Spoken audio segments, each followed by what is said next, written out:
Life of objects. Normally I build an image with layers of transparent or opaque inks, adding drawn elements or imagery using photographic processes to build up a composition. These prints are different. I've printed images of vases of flowers using a dot structure from the off, removing each layer when the ink is wet, leaving a trace before pulling the next screen, often printing wet on wet. The dots or circles I started using in 2016 with my exhibition Domestic Landscape. This exhibition explored abandoned homes in rural Donegal, where traces of families, communities, people long gone are represented with randomly printed dots. I guess the circle depicts a cell structure.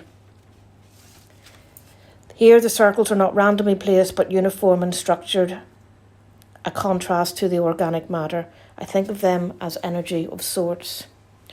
Rule number 1. Never make work to fit frame. It never works. Well, it rarely works, and these are no exceptions. The images fill the aperture too much, but I kind of like that your focus is on the image. These frames I found by a skip. I've whitewashed them to kill the varnish, but the dints and knocks remain. It's not a case of mend and make do, recycling as a purpose per se. I like to reference or acknowledge their past life. A slip of wood separates the linen from the glass. The box becomes an object. I'm reminded of the shrines I noted in rural Ireland while travelling after first lockdown. These floral box shrines, often embedded in stone walls. The final print, Sentiment 3, I consider finished. Its composition and colour palette I'm pleased with. Of course, that only happened the last hour. The ink was still tacky when we hung it on the wall. It's the only print not framed, and it's hung with clips. Printmaking fits comfortably into the camp of fine art and the camp of applied art. Etchings, for example, over centuries were used as calling cards, a method of, in inverted commas, driving traffic to a painter's studio. Goya, Rembrandt, etc. would have used this networking method in a way to get patrons. It's not a new thing. Printmaking then and now should be about reaching out to an audience and affordability. Over the first lockdown, I built an online shop to sell one aspect of my practice. I have 2 sizes for my prints and 2 price points. The purchase price is calculated by materials multiplied by the time. All the prints are open editions. Lino has become really popular, which is fabulous. It did fall out of favour, becoming somewhat a little twee. It's a kitchen table process. The tools are affordable. Water-based inks are now used, and its ability to print by hand has made this process relevant again. I source my lino as remnants from industrial fittings, and recycled floor tiles that I have used in the past have given me my standard matrix of 33 by 33 centimetre. The linen is generally off-cuts, end of line, or bought in bulk. Traditionally, lino prints are black ink printed on white, and I find the appeal of this can be limited. Teal is a colour I would not normally use, but it's very restful, printed on raw linen, and people like it. I may take a few days or weeks building a composition, but I try to cut in one sitting, and I cut into the light of an image. The transparencies of the ink's makeup offers a certain luminosity that I really like. I draw what I see in my immediate surroundings. The focus of this body of work is affordability for a wide audience.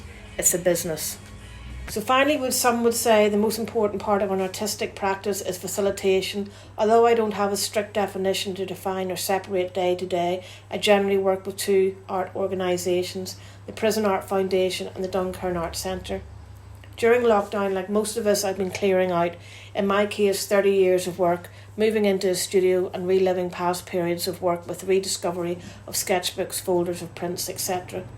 For this exhibition, Life of Objects, I constructed a series of little bird box shelters made from a bunch of prints that I've been carrying around from my MFA some 20 years ago. They depict remnants of a scrapyard, a Pacific yard with very old cars, vintage cars with lots of curves and leather, all bleached to pink from years in the sun, in part looking almost human. I was learning a new process then, CMYK printing, so these are the proofs for the wall sculpture, Scrap. On finding them, I got to thinking of the work I made with a group of male Irish travellers, young men with no addresses, nowhere to call home. No address means no bail, no dole. On my little shelters, I've mimicked with the printed paper and tape the corrugated roof that has an association of shelters or homes in refugee camps the world over. The guys I made theirs out of clay.